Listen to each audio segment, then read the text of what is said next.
Welcome to Fade Rovell, presented by BetMGM. I'm your host, Darren Rovell, where I am a square and I make picks against a sharp, and they decide whether they're going to fade me or not.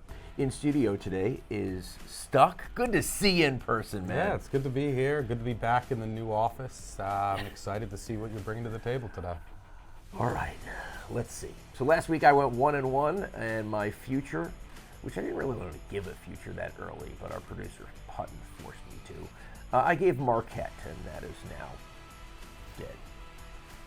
As are mine, so we're in the same boat. Okay, there we go. All right, before we start, I want to remind you that Fade Rovell is sponsored by BetMGM, the king of sportsbooks. They have an incredible offer for new users. Just sign up now using the code ACTION, and you'll get a completely risk-free bet up to $1,000. That's right, use the code ACTION, and your first bet is on BetMGM.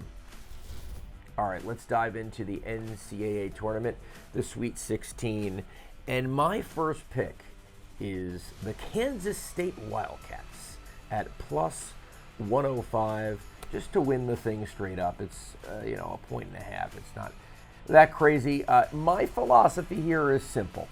Michigan State, although this didn't happen last game, where they went 2 for 16 from 3 and still won, lives and dies by the 3. They're 7th in the country in three-point shooting percentage. I think it's 39%. And Kansas State is 15th in the country in three-point defense. I think that's where it comes down to here. I think there's probably a half a point being given to Tom Izzo. This team really isn't that good in Michigan State, and I think Kansas State is the better team here. I do think they are going to cover as the dog, but I think the money line at plus 105 is really juicy. Well, it's a great New York guard matchup right down the street from where we're at right now. I'm not going to be fading you pregame. Now, I don't blame you for taking the plus money, with the argument being you might have the two best players on the court with their backcourt. Right. And it's not a huge coaching mismatch. Tang is excellent, and Izzo has the track record, but these are two great coaches. Do you think Izzo's getting points? He might be, yeah. It's like once Izzo won the first two games, it's like Izzo in March, and his Sweet 16 track record is phenomenal. Oldest coach in the tournament. Yep. I think that's overrated. However, I still don't fully trust this Kansas State team away from home. I know they got it done against Kentucky last week. Kentucky's best shooter starts out 0 of 12 from 3.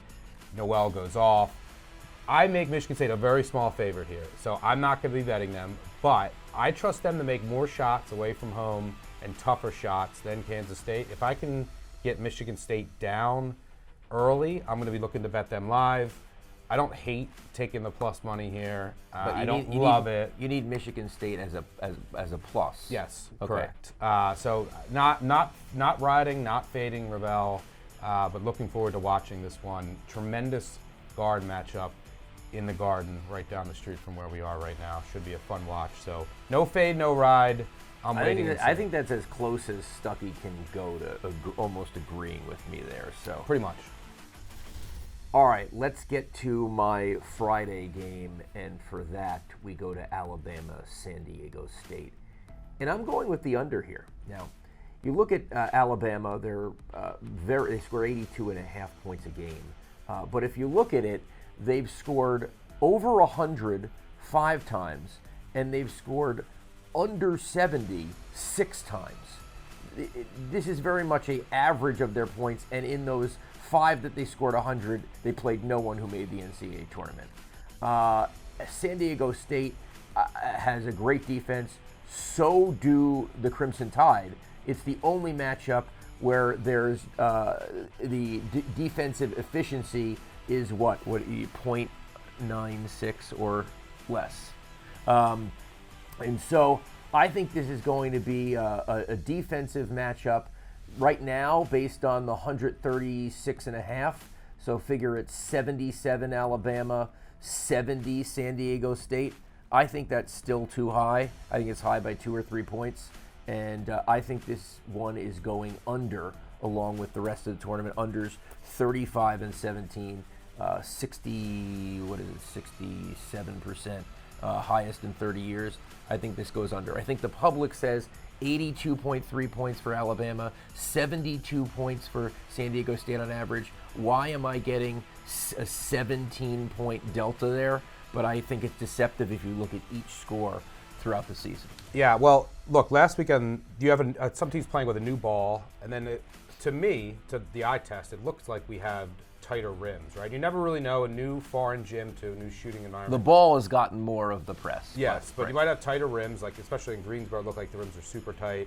So we'll see what that looks like this weekend. I do think there might be a little bit of an overreaction in some games with the totals maybe coming down a bit too much, but not this one. So I don't totally agree or disagree again, but here's why I agree with you, because I bet San Diego State, and San Diego State plus 7.5. They want to slow the game down to a crawl. Alabama wants to play fast. They want to get out in transition. San Diego State does an excellent job of preventing transition opportunities. So I like San Diego State because I think they're going to be able to control the tempo. And generally speaking, especially as the tournament progresses, I tend to favor the team. You know, this is the case also in UCLA Gonzaga. The team that wants to slow it down, I think, has a better chance of doing that than the team that wants to speed it up when the stage gets bigger and the games get more important. So I think San Diego State will have a better opportunity to slow this game down. If they do, that'll be better for my bet and then better for your under. If Alabama speeds this up, and you also have the variance of Alabama's going to shoot a ton of threes. If they make like 20 threes, whatever, it's going to go over. Yeah, but then I could get an 80 to could get a complete blowout. Blowout, maybe it stays under. Right. But yeah, I think San Diego State's going to be able to control the tempo here, which would help my bet and then help your under. So a partial agree. Wow, look at this. This is history in person. All right, let's get to my final bet, which is kind of just the best value for a future now, and I think that's Creighton. Creighton all year long has been inconsistent. They play a tremendous game and then they play a garbage game, and it's like, who are these guys?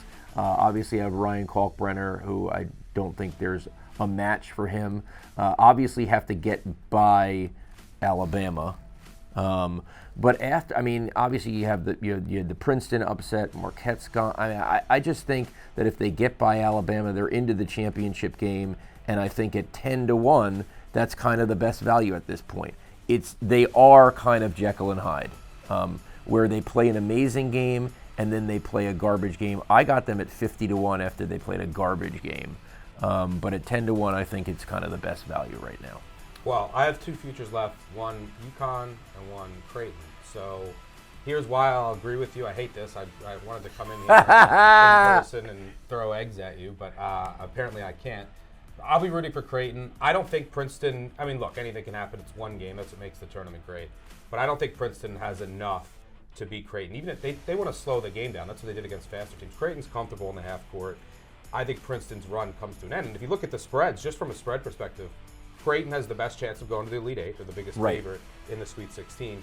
Why I think this might have a little bit of value is I just talked about San Diego State and why I like them against the spread. And I think they have a better chance of beating Alabama than the market implies. So, and if that occurs, right, and then if Creighton's path becomes Princeton and then San Diego State to the which Final wouldn't Four. Be an easy game, but look, Alabama's a 7.5-point favorite on a neutral court. Right. Then who you playing?